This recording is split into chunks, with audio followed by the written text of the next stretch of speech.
자연계의 모든 만물이 소상하고 꽃들이 망울을 터뜨리는 말 그대로 완연한 봄철입니다. 이 봄은 정말 약동하는 계절이고 왠지 봄이란 것은 우리에게 힘을 솟아줍니다. 여러분, 오늘 아침 우리 교회에 들어오시면서 느낀 바가 없으십니까? 겨우내 움츠리고 적막했던 곳곳에 어느새 완연한 봄 기운이 돌고 만물이 다시 깨어나서 생동하며 우리 교회에 또 아름다운 생명의 꽃동산이 형성되기 시작했습니다. 며칠들만 해도 철쭉과 많은 꽃들이 좀 지나야 올해 날씨에 비해서 늦게 피겠다 했는데 며칠 사이 날씨가 또 많이 올라가고 또 기온이 이러한 영향을 줬는지 예상보다 빠르게 철쭉과 많은 꽃들이 꽃망울 터뜨렸습니다. 여러분, 이 부활절의 의미도 계절의 변화와 같습니다. 이 부활절의 계절이 마치 이 봄날에 약동하는 모든 모습을 통해서 느껴볼 수 있습니다. 사실 우리의 죄와 허물로 말미암아 우리는 다 죽은 자와 다름없는 존재들입니다. 로마서 6장 23절 말씀처럼 죄의 싹은 사망이라 죄 지은 우리 모두들은 이 죄와 허물 앞에 마치 사형수와 같은 죽은 자의 인생입니다.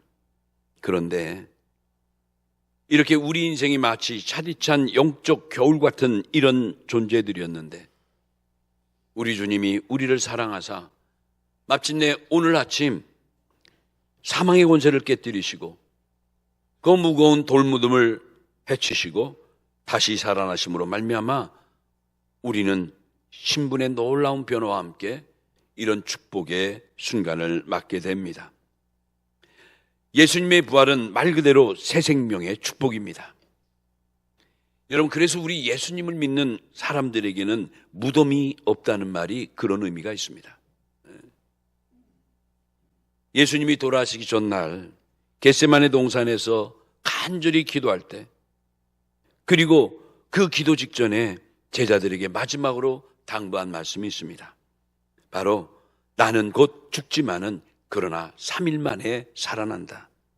내가 다시 살아나면 너희들보다 먼저 갈릴리에 가 있을 것까지 구체적으로 예고하십니다. 이 말씀이 마태복음 26장 32절과 또 마가복음 14장 28절인데 여기 그런 말씀이 있죠. 그러나 내가 살아난 후에 너희보다 먼저 갈릴리로 가리라. 예수님의 말씀입니다. 여러 가지 많은 생각과 계획 속에 주님의 부활을 선포하시면서 살아가는 제자들에게 이 말씀을 전해줌으로 소망을 갖게 하셨는데, 근데 막상 예수님이 십자가에서 돌아가시자 살아가는 제자들은 일일이 자기 갈 길로 나가고 말았습니다. 예수님의 말씀을 온전히 귀담아 들었다면 아마도 제자들은 예수님의 죽음에 절망치 않고 낙심치 않고 3일 만에 살아나실 것을 바라보면서 아마도 갈릴리에 대한 만남의 소망으로 위로받을 수 있었을 겁니다. 그런데 막상 주님이 돌아가시자 갈릴리로 찾아간 제자들은 아무도 없었습니다. 성경에 보면 어떻게 보면 참 안타까운 이 제자들의 모습을 보고 천사들마저 제자들에게 깨우침을 줍니다. 이 말씀이 마태복음 28장 6절에서 7절인데 이때 천사가 제자들에게 뭐라고 합니까? 빨리 가서 그가 죽은 자 가운데 살아나셨고 너희보다 먼저 갈릴리로 가시리라 라고 말씀하셨으니 거기서 너희가 배우리라 하거늘. 여러분, 오히려 천사가 깨닫지 못하는 제자들을 깨워서 이 말씀을 다시 한번 생각나게 하신 겁니다. 예수님은 분명히 오늘 아침에 부활하셔서 이러한 제자들과 함께 많은 이들에게 무려 11번이나 부활의 몸을 친히 보여주십니다. 제가 일일이 그 11번의 내용을 다 말씀드리기가 시간이 좀 그래서 한번 이렇게 요약해서 여러분에게 보여드릴 때 여러분들이 한번 참조하시고, 부활하신 주님이 사람들에게, 특별히 제자들에게 친히 나타나신 것을 순서적으로 보니까 이와 같습니다. 오늘 새벽, 이 주일 새벽 아침에 막달라 마리아에게 가장 먼저 부활의 몸을 보여주십니다.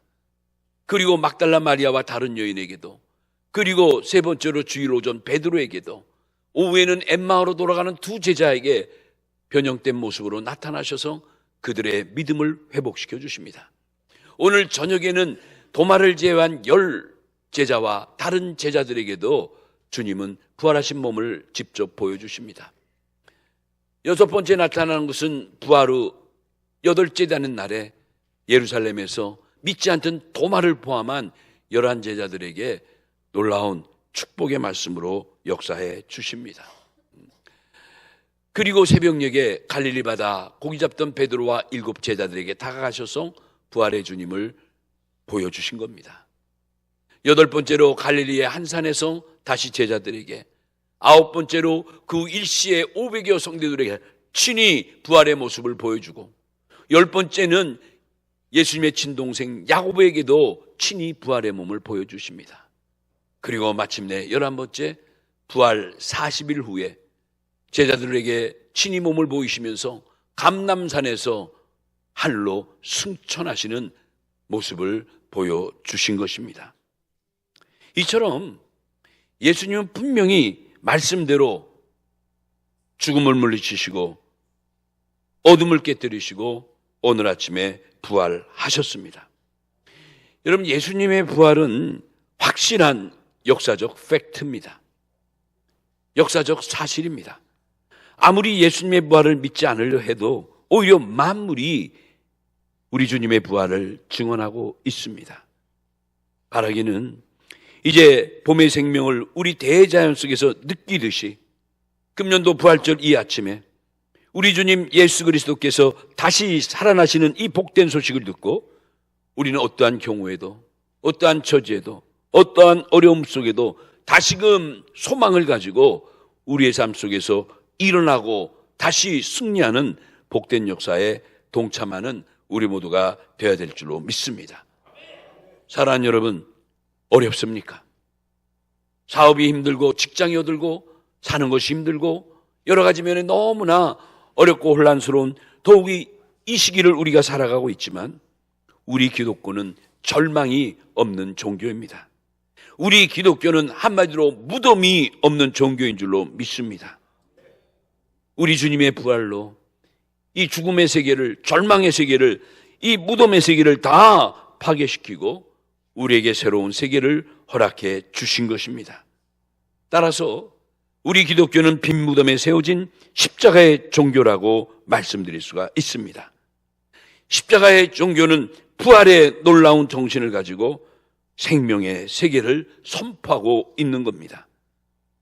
사랑하는 성도 여러분, 말씀을 마치려 합니다.